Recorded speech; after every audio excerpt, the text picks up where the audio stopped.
What's going on, everybody? Welcome to a Week 1 DraftKings pick review. Going over some of the picks we talked about going into Week 1. Talk about Week 1. Great to have football back. Maybe not the best Week 1 we've ever had. Not just in terms of my picks, but just in terms of the football being played. I thought there was a lot of disappointments all around. And I don't think I'm the only one who's in that boat with, not just with my picks, but just you think about season long, those first round talents. A lot of disappointments, a lot of them. So let's get into it. Here's some of my picks from last week, right? So we had the Aaron Rodgers, Davante Adams, Paul Richardson game stack. You can see here the expected versus their actual performance, and Paul Richardson's the only one who exceeded value, but he really didn't do what I was expecting. I was hoping it to be, much more than about 10 points, but did exceed value, which is good.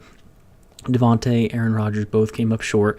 We'll kind of go into details of what went on there, but not a great pick there. That game did not shoot out. Both sides, both offenses looked a little stuck in the mud, honestly. It just was not what I thought it was going to be. Rashard Matthews there didn't quite hit value, came close. We'll talk about his targets, did get a good target share. Again, a game, Tennessee and Oakland, that did not quite play how Vegas thought. Went a little bit lower on points, a little bit unlucky on touchdown variance, but we'll kind of go through that. Zach Ertz, pivot play on tight end, worked out really well, but again was really highly owned, but did have a really good day. A lot of good targets, just didn't score a touchdown, but good things to come for Zach Ertz in the future. And then the Le'Veon Bell and David Johnson situations. Obviously, David Johnson, oh man, huge injury. Hate to see it. Just not a great way to start the season for anyone. The Lev Bell situation a little bit different. We'll cover it. But overall, not a great week. We looked to rebound here, but let's kind of go through what we learned. Right? What did I learn? Well, Corey Davis for Tennessee played on 42 of 64 snaps, and he led the team with 10 targets, which was a little surprising. Came in a little bit injured. He's their first-round pick, though. They're going to want to get him involved eventually, I thought. However, they come right out the gate this week. He was ready. He looked good. Now, not too far behind, one target less, was Rashard Matthews and Delanie Walker. And I kind of mentioned in the cast or in the presentation last week, I like Delanie Walker as well. I thought it was a good spot for really all the receivers. They just did not score the points. Mariota rushed for a touchdown. There was no passing touchdowns. That's on the wrong side of variance. That's going to change. This offense, I think, is going to get going. If we can continue to get these targets and shares, a guy like Rashard Matthews, Corey Davis is probably going to get all the pub, but don't sleep on Rashard Matthews. The guy's talented. He's in a good spot. People are going to look at those box scores and get nervous, but he's still getting some volume there on targets. And then 20 players got more carries than Le'Veon Bell or David Johnson. That was before last night's Monday night games. 20 players. That's abnormal. That is not normal. Obviously, David Johnson left early.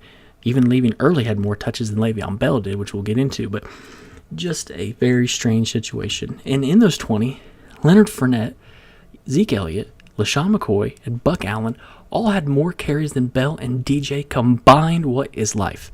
This is just absurd. Obviously, David Johnson got hurt. Can't really blame him. He took a pass down to the one, got hurt, lost the touchdown. Would have been a different day for him. But man, Le'Veon Bell, Pittsburgh, they got a defensive touchdown early. They were up. I thought they would just give Le'Veon the ball over and over and over again. Just they didn't run the ball. They didn't even try. I'm hoping that changes. I think it will. You've got an elite talent. I don't know if the holdout situation, they wanted to kind of slow him down a little bit in week 1, but man, that was rough. Watching that game, you're just thinking, are you ever going to give it to Le'Veon? Ever. So I think this is an outlier game.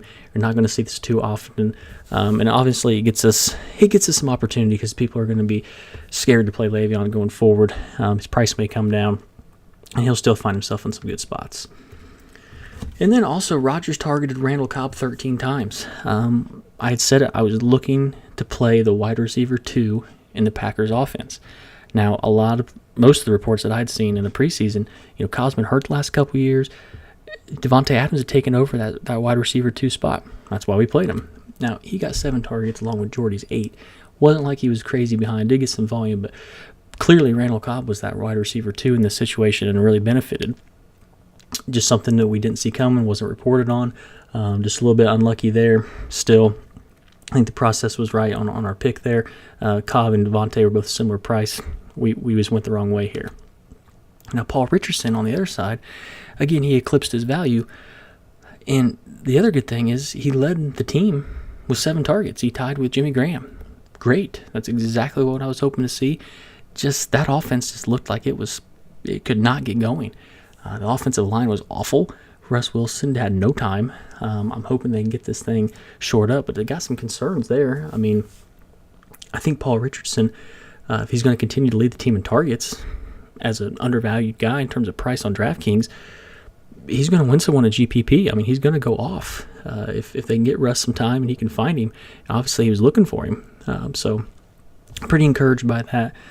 His performance was close to the best of the week in terms of my picks of value, but I think there's better days to come even for Paul Richardson. And then 22 picks and 7 defensive touchdowns. Just a strange week. I mean, if you didn't have the Rams defense or Jacksonville defense, basically you were out of luck. I mean, you had to have those 2 plays just smashed.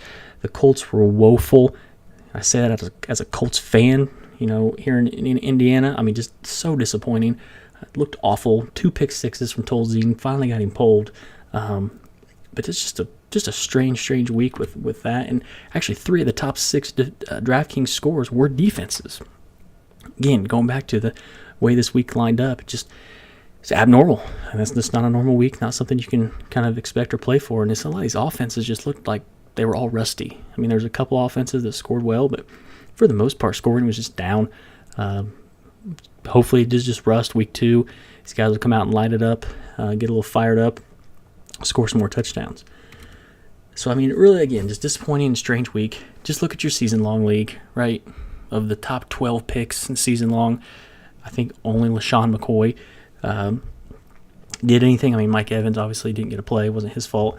But just a weird week with top players not doing anything. But I'll say trust the process, like Joel Embiid, right? Philadelphia. We can't abandon our process because we had bad results, right? So we got to continue to look for volume and usage and not just look at results. When you start just looking at results, you start trying to go over here, play this guy the next week because he had a good week last week, but he's in a bad matchup. We get out of sync. We got to trust the process, look for those targets, look for that volume, and the results will come.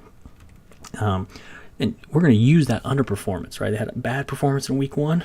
That's an opportunity in week 2 because most people are just going to look at those stats and say, well, Aaron Rodgers was terrible in week 1. I'm not going to play him now, even though he might be in a great matchup. Same with Le'Veon Bell. I mean, these guys, they're going to have some bad matchups. They're going to have some bad games. You got to use that. Maybe they get lower ownership, get them in good spots, and we can plug them in for when they go off and nobody else is thinking about them. So that's it.